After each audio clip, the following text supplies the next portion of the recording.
Next जो एक बड़ा इंपॉर्टेंट एक्सप्रेशन आपने पढ़ना है दैट इज़ क्वांटाइज्ड रेडियाई। आपने लास्ट लेक्चर में पढ़ा है कि हमारे पास according to de Broglie hypothesis हमने ये प्रूव भी किया था कि हमारे पास बोहर के एटॉमिक मॉडल में जो इलेक्ट्रॉन रिवॉल्व करते हैं वो फिक्स्ड एनर्जी लेवल में रिवॉल्व करते हैं, ऐसे ऑर्बिट में रिवॉल्व करते हैं जो कि complete integral multiple of their h/2π हैं। ठीक है, तो इसका मतलब है कि हमारे पास हर एक ऑर्बिट मतलब के न्यूक्लियस से लेके उन ऑर्बिट्स तक का जो फासला है जिनको आप रेडियस भी कहते हैं, क्योंकि सर्कुलर पाथ में रिवॉल्व कर रहे हैं इलेक्ट्रॉन, तो हर एक इलेक्ट्रॉन का फिक्स्ड ऑर्बिट है। तो ऑर्बिट जो है सेंटर से लेके जो कि उनका न्यूक्लियस है किसी भी ऑर्बिट तक का फासला रेडियाई कहलाता। सो दैट्स मीन कि जो इलेक्ट्रॉन है, इससे हम ये भी अज्यूम कर सकते हैं कि जो इलेक्ट्रॉन है वो उनके जो रेडियाई हैं, जो रेडियस हैं जिनके अंदर वो रिवॉल्व कर रहे होते हैं न्यूक्लियस के इर्द गिर्द, दे आर आल्सो क्वांटाइज्ड, वो फिक्स्ड होते हैं। ठीक है, so according to the Bohr's atomic model, the orbit of electron in which they revolve around the nucleus are fixed, या उसे quantized भी बोल सकते हैं, which can be given as। और आपने ये एक्सप्रेशन याद रखना है कि हमारे पास इस इक्वेशन से किसी भी एटम के जो रेडियस हैं उनकी वैल्यू हम निकाल सकते हैं। अब ये कैसे आया है इसका प्रूफ आपने देखना है कि हमें पता है कि हमारे पास क्योंकि कोई भी इलेक्ट्रॉन जो है वो जब न्यूक्लियस के इर्द गिर्द रिवॉल्व कर रहा होता है, तो आपको पता है सर्कुलर मोशन करने के लिए हमें सेंट्रीपिटल फोर्स चाहिए होती है, जो कि इस केस में जो न्यूक्लियस की इलेक्ट्रोस्टैटिक फोर्स है, न्यूक्लियस के ऊपर पॉजिटिव चार्ज होता है और इलेक्ट्रॉन के ऊपर नेगेटिव चार्ज होता है। तो दोनों की जो इलेक्ट्रोस्टैटिक फोर्स है वो हमें सेंट्रीपिटल फोर्स प्रोवाइड करती है। सो इन दिस केस जो इलेक्ट्रोस्टैटिक फोर्स है वो रोल प्ले करती है सेंट्रीपिटल फोर्स का। Electrostatic force according to Coulomb's law के Q1 Q2 over r square होता है और centripetal force mv square over r होता है। आर एक आर से कैंसिल हो जाएगा। Q जो है चार्ज, इस केस में इलेक्ट्रॉन की बात हो रही है, तो Q की जगह E आ जाएगा, E इंटू ई स्क्वायर हो जाएगा, के ई स्क्वायर ओवर आर, एक आर से कट जाएगा तो mv स्क्वायर रह जाएगा। सो क्योंकि हमें रेडियस की वैल्यू चाहिए आर की, तो आर एक साइड पे चला जाएगा, ये इधर आके डिवाइड हो जाएगा। सो लेट्स सपोज हम किसी भी nth ऑर्बिट मतलब के nth रेडियस के बारे में पता करना चाह रहे हैं, तो इसके लिए इक्वेशन हो जाएगी r n is equal to k e square divided by m v N.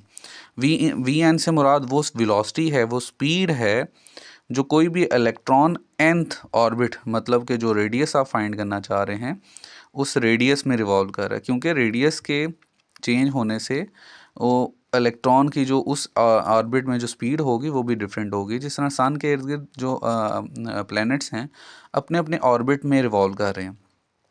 ठीक है, तो हर एक ऑर्बिट में मूव करने वाला जो प्लैनेट है उसकी जो वेलोसिटी है वो डिफरेंट है दूसरों से। तो इसी तरह अगर आपने आर एन फाइंड करनी है तो पहले आपको वी एन की वैल्यू फाइंड करना पड़ेगी। सो वी एन फाइंड करने के लिए as we know by the second postulate of Bohr atomic model कि हमारे पास किसी भी इलेक्ट्रॉन का जो एंगुलर मोमेंटम होता है वो इंटीग्रल मल्टीपल होता है h/2π के। तो एंगुलर मोमेंटम जो है वो mvr होता है, तो इधर से हमने ये इक्वेशन बना ली। अब v फाइंड करना है तो mr उधर जाके डिवाइड हो जाएंगे और वी एन की वैल्यू आ जाएगी NH/2π mr, और r की जगह n आ जाएगा क्योंकि nth ऑर्बिट की हम बात कर रहे हैं। अब जो हमारी प्रीवियस इक्वेशन है वहाँ पे हमें वी एन स्केयर की वैल्यू चाहिए, तो इसका हम स्केयर ले लेंगे, तो स्केयर करने की वजह से ये सारी वैल्यू इस तरह हो जाएंगी। तो अब अगर मेन वी एन स्केयर की वैल्यू आ गई है तो इसको हम इक्वेशन नंबर 1 में अगर पुट करें तो ये सारी जो वैल्यू है उसमें हमारे पास वी एन की जगह ये वाली वैल्यू जो है यहाँ पुट हो जाएगी। So r n will be equal to k e square 4π square m square r n square divided by m n square a square.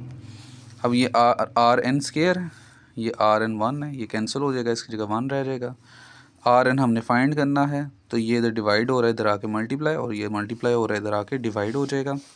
सो इस तरह से अगर आप गौर से देखें तो एन स्केयर आप कॉमन ले लें, एच प्लॉन्क कांस्टेंट है, 4π कांस्टेंट है, के कॉलम कांस्टेंट है, ई इलेक्ट्रॉन का जो चार्ज है वो भी कांस्टेंट है, और एम इलेक्ट्रॉन का मैस वो भी कांस्टेंट है।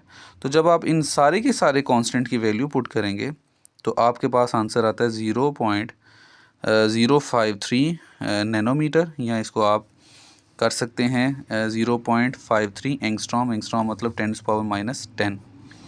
सो ये आपकी वैल्यू आ जाएगी किसकी, जब हमारे पास n की वैल्यू 1 होगी। तो हमारे पास जो फर्स्ट रेडियस बनेगा, जो इसका न्यूक्लियस से जो फासला होगा वो 0.53 एंगस्ट्रॉम मतलब कि 0.53 मल्टीप्लाई बाई 10⁻⁻10 मीटर का फासला होगा, जो हमारा फर्स्ट ऑर्बिट होगा।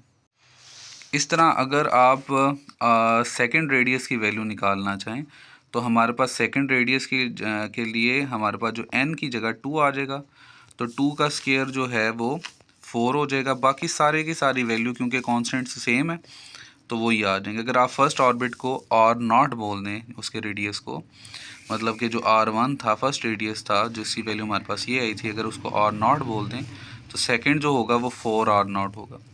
इसी तरह जो थर्ड हमारा जो बनेगा रेडियस बनेगा that would be equal to 9R0। इसी तरह 4 जो है वो 16R0। तो आप लिख सकते हैं कि कोई भी हमारे पास हाइड्रोजन के केस में जो nth रेडियस होता है वो n square multiple of first radius जो है, फर्स्ट रेडियस का मल्टीपल n स्क्वायर से आप ले लें तो वो आपका Rn की वैल्यू आ जाएगी। ये आपने ज़ुबानी याद रखना है MCQs के लिए।